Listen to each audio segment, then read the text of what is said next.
Welcome to the Muscles and Mindset Revolution, the podcast for high achieving women who are done burning out in the name of discipline and ready to build strength, self-trust, and calm consistency for life. I'm your host, Ann Jones, certified life coach and mentor, personal trainer, and mindset expert. After 15 plus years in the fitness industry, I know the real key to lasting change isn't just what you do, it's how you think. If you're ready to shift your mindset, build a lifestyle you love, and feel confident AF, you're in the right place. Let's dive in.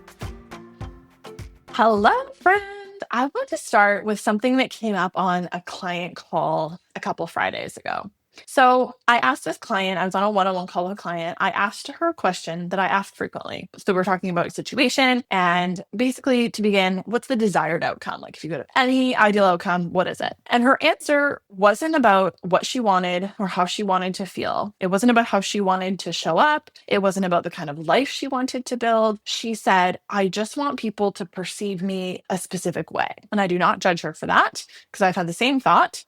And most women I work with have said a similar thing, right? We want our partner to just finally do this differently or have a different political opinion. We want our mother-in-law to soften and stop doing this thing they do with our kids. We want our parents to change their views or this habit after decades of being exactly who they are. We want someone else to do something differently or see us differently so we can finally exhale. And I want to share the thing that gave me more freedom than almost anything I've learned in my adult life. You cannot control how other people think.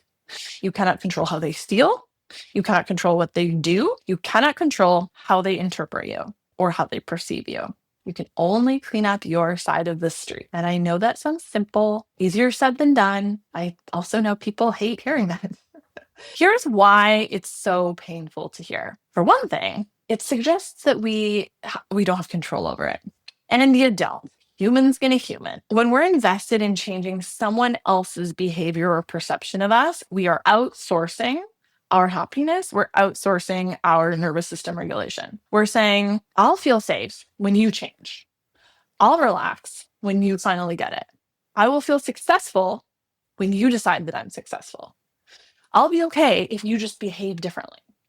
And the problem isn't that this desire is wrong, it's that it's impossible. Everyone's walking around with their own brain, right? Their own history, their own experiences, seeing all of this through their lens, their own history, their own projections, their own beliefs, their own unfinished business, right? Their own nervous systems, their own schemas. You are not being experienced objectively. You never have been. Nobody is. And when you try to keep managing how you're seen, you stay locked in tension. The goalpost is never stable. And in Buddhism, they would say you're creating your own suffering. The Saturday after, I was walking on the beach in my neighborhood and I saw my neighbors have this sign on their fence, big sign that says, we cannot direct the winds. We can only adjust our sails. Perhaps you've heard that before. That's it. That's the whole thing.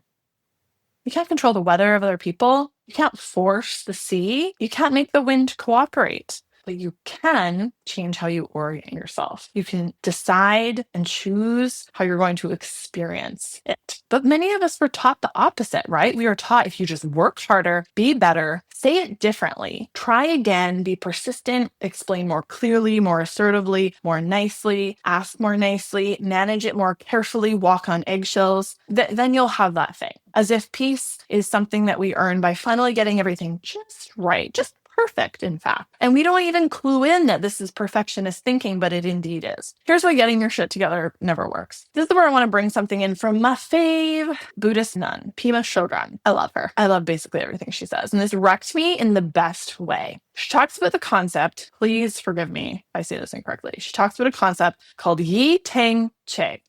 Chi, which loosely translates to totally fed up. Not dramatic fed up, not burnout fed up, but the moment where you finally give up hope that there's a version of you who will one day have it all handled, have all your shit together, all your ducks in a row. And she says something radical, that real peace doesn't come from fixing insecurity or fixing pain or fixing the other party. It comes from giving up hope that insecurity and pain can be eliminated. Let that land. It comes from giving up hope that insecurity and pain can be eliminated.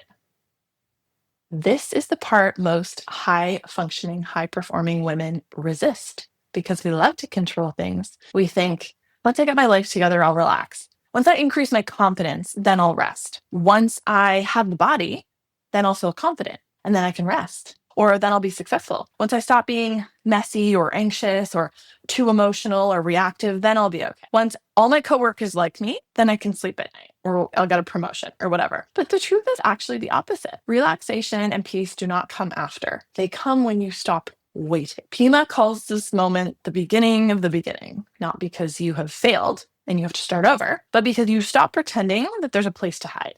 You stop believing there's a version of you who will finally be immune to discomfort. Just sit with that for a sec. Even if you're like, I don't think that, I know there's discomfort.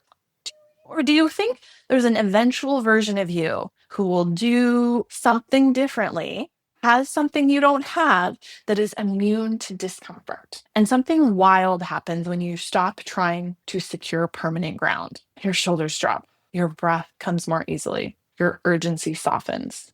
If you heard last week's episode about my story, this is what happened to me when I started working on my nervous system. The things that I didn't even know were related to anxiety or my nervous system, my insomnia, my self-protective behaviors, my constantly clenched jaw, which was like giving me headaches, they stopped. Not all at once, but eventually when I stopped trying to secure permanent ground, having it all figured out. Because those things happen because you're no longer trying to duct tape your life together with white knuckles.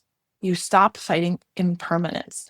I also love the idea of impermanence, which I also got from Pema Chödrön. Impermanence. I will literally just say that word to myself when I'm resisting change. Impermanence. It's meant to be impermanent. You stop needing other people to be different or the same in order for you to be okay. That is not resignation. It's honesty. Mindfulness isn't control. So if you're coming into mindfulness or meditation as just another effort to control or become perfect, spoiler, mindfulness doesn't mean being calm all the time. It's not controlling. It is perhaps controlling the breath, controlling the mind. Yes, it is not controlling outside of you. It doesn't mean being calm all the time. It doesn't mean eliminating discomfort or suffering. It means being with your experience. This is, again, from Pema Chödrön, When Things Fall Apart, being present when your hand touches the doorknob, when your phone rings, when irritation shows up, when grief shows up, when fear shows up. Not disassociating, not performing to sidestep it, not trying to manage it, just being right there. And when you're right here, just being right here. And when you're right here, you don't need the world to cooperate in order to feel grounded. Here's the reframe I want you to sit with. You don't relax and you won't relax because you finally got your shit together. You got the perfect planner. You relax when you realize there was never a moment where you were supposed to get your shit together. There is no final version of you. There's no arrival point. There is no stable ground that stays still forever. And once you stop chasing that illusion, suffering loosens its grip.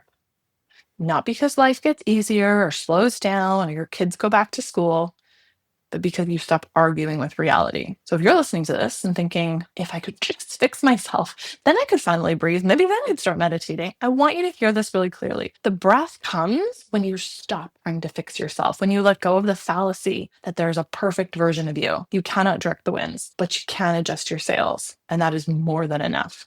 Before you go, I just want to say this. If something in this episode landed in your body instead of just your head, that's not weird. That's recognition. Nothing here is meant to push you or feel like you need to be fixed.